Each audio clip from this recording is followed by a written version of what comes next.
Salut à tous et à tous, c'est Game Transport IDF, j'espère que vous allez bien. Encore là, je peux parler doucement parce que là, il y a la demoiselle qui parle. Donc du coup, là, nous sommes à la visite, la Villeneuve Triage. Donc regardez. Je vous remercie également de bien suivre la visibilité théâtralisée, de ne pas vous éparpiller. Et un mot très important pour les enfants, souvent de ne pas courir dans les halls et de ne pas faire toucher en fait les matériels scellés, parce que pour les enfants, ça peut être stressant. Voilà, donc je vais laisser la parole au candidat et je vous souhaite très Merci. Merci de nous avoir fait rentrer, même si on n'a pas réservé. On n'a pas réservé, on est quatre. Voilà, Je vais pas vous mentir, on n'a pas réservé et il va quand même nous laisser rentrer. Par contre les gars, je vais vous dire à tout de suite. Donc du coup je vous dis à tout de suite parce que il y aura des explications dans tout ça. Voilà, je vais vous dire à tout de suite. L'exceptionnelle réserve de matériel roulant de la RATP. Elle regroupe sur 17 000 m² ses collections et héberge aussi les collections d'associations. 100 ans d'histoire de Paris et sa région à découvrir en un seul lieu. Tout le XXe siècle se regarde et se reflète à travers l'évolution des bus, tramways, trains, métros qui ont charrié quotidiennement la capitale et sa banlieue. Un musée caché riche de plus d'une centaine de pièces. Oh là là là là là là, mais il y a un monde fou! je me sens pas très bien. Quelle effervescence! Oh là là, j'ai pas du tout envie d'y aller. On étouffe, non? On étouffe, il n'y a pas moyen de circuler. C'est complètement bouché, saturé. Eh, dis donc, regardez, il y a même un cheval! Il n'y en a pas qu'un, ils sont 17 000, c'est l'invasion. C'est encombré d'omnibus à chevaux. Hein. Regardez-moi tous ces diables! Ah, c'est calèche! Ah, attention, tramway! Ah, on est peut-être me bousculer, monsieur Et Dard. la population grossit de plus en plus. Reste pas là, je vais laisser la vie! C'est rue du Faubourg-Montmartre, au carrefour des écrasés! Plus de 100 000 passages par jour ici! On étouffe! On étouffe! Mais faites quelque chose. Inventer un truc, c'est plus possible. On étouffe! On étouffe! Quel cauchemar Bouillonnante cette vision! Historique surtout. C'était tout simplement Paris à la fin du 19e siècle. Si vous voulez me suivre. Ah là là.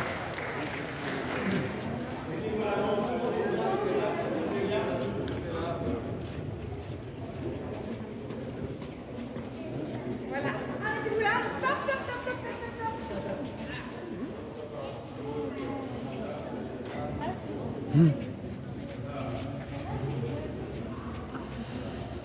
Pour désengorger la capitale, un véritable bras de fer s'engage entre la ville de Paris et l'État.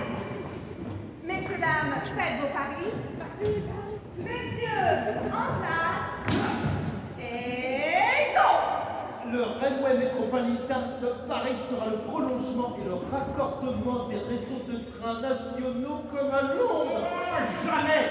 À bas les intérêts des grandes compagnies de chemin de fer, que Paris garde son autonomie! Dépêchez-vous, messieurs, vous n'êtes pas en avance. L'exposition universelle de 1878 a déjà montré à la face du monde le retard de Paris en matière de transport et Londres à son métro. Oui au réseau national. Oui au réseau parisien! L'exposition universelle de 1889 est passée et toujours pas de métro, messieurs. Non. Si! L'exposition universelle de 1900 approche, le temps presse et il ne faudra pas être ridicule encore une fois, messieurs. Pas question! Il s'agit de déplacer 300 000 à 400 000 personnes dans un même intervalle de temps! Il s'agit pour les Français de voyager. Non! Il s'agit de se déplacer quotidiennement dans un temps réduit sur une courte distance dans Paris et Paris seul! Et c'est une réforme du conseil municipal de la ville de Paris.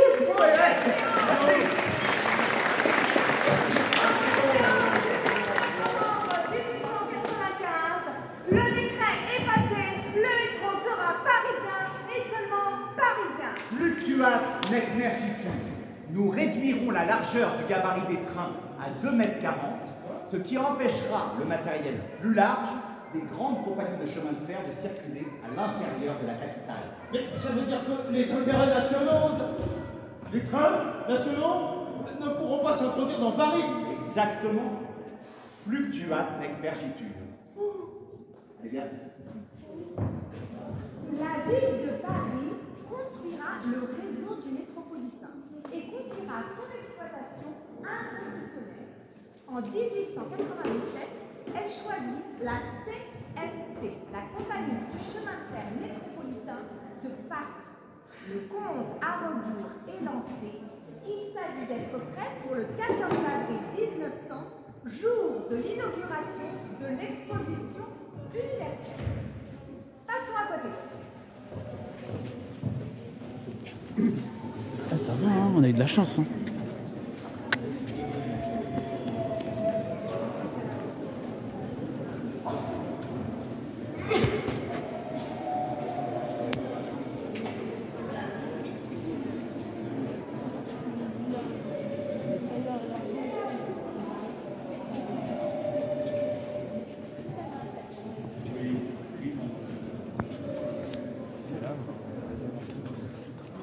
Pendant plus d'un demi-siècle, on a cherché à quoi ressemblerait notre métro. Vous concourez ensemble? Bah, allez-y. Bram, Placha nous proposons l'expérience. et la tradition, Le métro souterrain. avec train classique à vapeur. Ouais, ça en fume. Les voyageurs seront recouverts de traces et de suies, sans parler du matériel roulant et des stations. Non, prochain candidat. Attendez, nous pouvons adopter la solution des Anglais en employant des locomotives à condensation. Qui retiennent leur fumée lorsqu'elles traversent des tunnels pour mieux les recracher sous des puits d'aération. Mais non, tout ça est trop fumeux. Prochain candidat. Monsieur E.C. Alors, moi, c'est l'audace et la modernité, le métro aérien avec train vapeur classique. Je refuse tout ce qui est souterrain. Mais où passera votre métro, au juste? Au milieu des grandes avenues, Il va défigurer Paris, non? sur une ligne de chemin de fer à 7 mètres du sol, sur 13 mètres de largeur. Non. Monsieur Garnier, j'ai construit l'opéra. Oui. Je propose, ou plutôt je reprends le projet de Eusé, mais je propose de superposer les voies pour gagner de la place au sol. Non. Garnier, mon petit Garnier, vous avez eu l'opéra, mais vous n'aurez pas le métro. Et non. Visiblement, vous n'avez pas pensé au panache de fumée, Non. aux poussières de charbon, aux escarbilles arrosant les trottoirs et recouvrant les terrasses de café. Non, mais vous voulez que Paris se soulève ou quoi? Non. Prochain candidat. Mais qui chante? Enchanté, chaton. Enchanté. Alors, moi, j'ai imaginé un métro sans roues, passant sur des roues, disposé sur des pylônes successifs. Waouh, continue, chouchou, tu m'intéresses? Et on pourrait déguiser ces pylônes en réverbère pour la discrétion dans la ville. Amazing, baby. Et mon métro a l'avantage de se fondre dans le décor urbain, et puis il est très peu encombrant. La circulation se fait au-dessus du sol, en plein air, donc sans encombrer la chaussée et les trottoirs. Et puis j'ai testé le principe au parc de la Tête d'Oradou. Chouchou, je t'arrête. Mais le roulement, il est plutôt chaotique en passant d'une roue à une autre. Et l'attraction, elle est plutôt compliquée, non? C'est-à-dire que... Next! Bonsoir Paris, je suis Monsieur Girard et je suis vraiment ravi d'être avec vous aujourd'hui. Pour tout vous dire, c'est vraiment un rêve de gosse que je suis en train de réaliser. Parce que les rêves, on peut dire ça. C'est mon Girard. Présentez-nous votre projet. Alors, je propose le métro aquatique. Hop. Le principe est simple. Un train qui glisse sur un coussin d'eau. Original. Oh, c'est silencieux, confortable. Fini les secousses. Mais c'est bien lent, monsieur Girard. Effectivement. Mais ce principe aurait l'avantage d'apporter l'eau potable aux Parisiens, ce qui pourrait par là même révolutionner leur mode de vie, car ils pourraient enfin remplacer l'alcool par l'eau fraîche. Et ils pourraient même commencer à se laver pour faire des... Attendez, plus sérieusement, imaginez, on se baignerait dans les stations entre le passage de deux rames, un petit peu. Rafraîchissant, mais non. Monsieur Girard, suivant. Monsieur Monsieur Maréchal, moi je propose le métro par gravité et plan incliné. Non, projet trop complexe à réaliser. Prochain candidat. Moi, le métro par air comprimé avec un wagon piston poussé ou aspiré dans un tunnel. Vous n'envisagez tout de même pas un tunnel traversant tout Paris? Suivant. Monsieur Olivier, moi je propose un métro qui sera suspendu. Non, projet surréaliste. Suivant.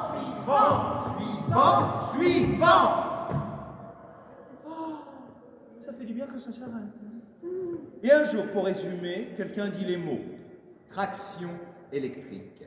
Métro urbain. Souterrain. Et parfois aérien. Qui ne défigure pas Paris, qui ne fume pas, qui ne siffle pas. Edmond Huet, directeur des travaux de la ville de Paris. Ah! Fulgence, bienvenue. Ingénieur en chef, chargé de l'approvisionnement de Paris en eau. Et alors, à ce moment-là, on a tous dit yes!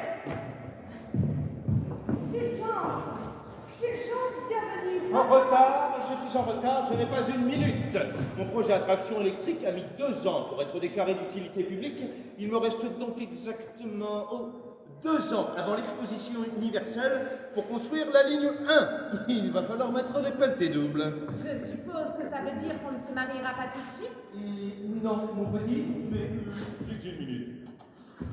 Mais tu disais déjà ça au moment de la construction des lignes de chemin de fer de l'Ouest, le funiculaire de Belleville, les travaux d'adduction d'eau à Paris et j'en passe. Messieurs, nous sommes 2000 et nous viendrons à bout de cette première ligne. Voilà. Bon, malheureusement, mes chantiers seront peu mécanisés. Vous creuserez donc des tranchées à ciel ouvert, ouvertes à la pioche. Je compte sur vous. Fulgence, il est impossible de circuler dans Paris. La rue de Rivoli est un trou béant. Tout le monde se plaint.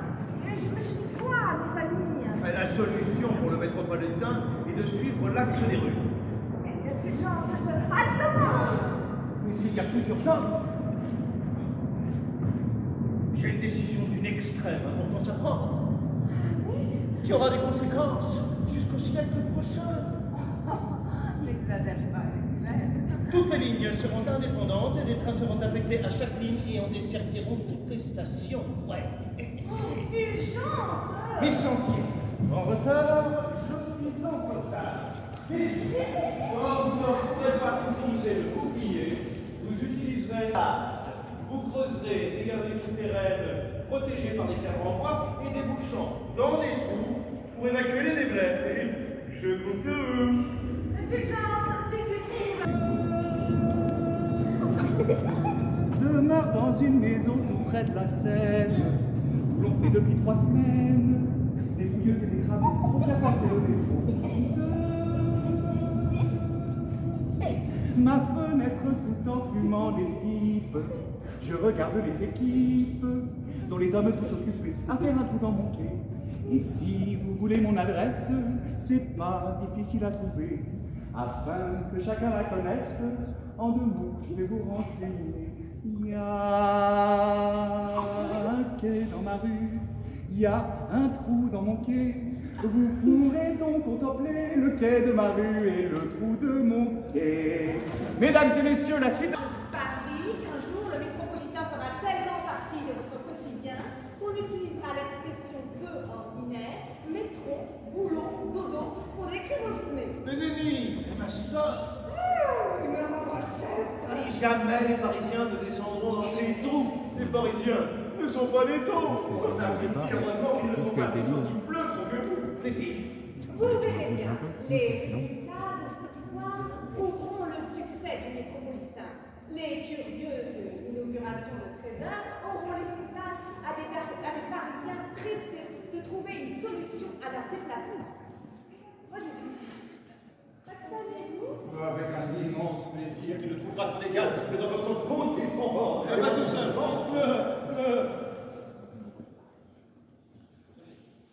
Attendez-moi. Venez, messieurs, là, venez. Enfin, un peu de fraîcheur. Une motrice avec sa loge de suite, suivie de 2 remorques de 8 à 9 mètres en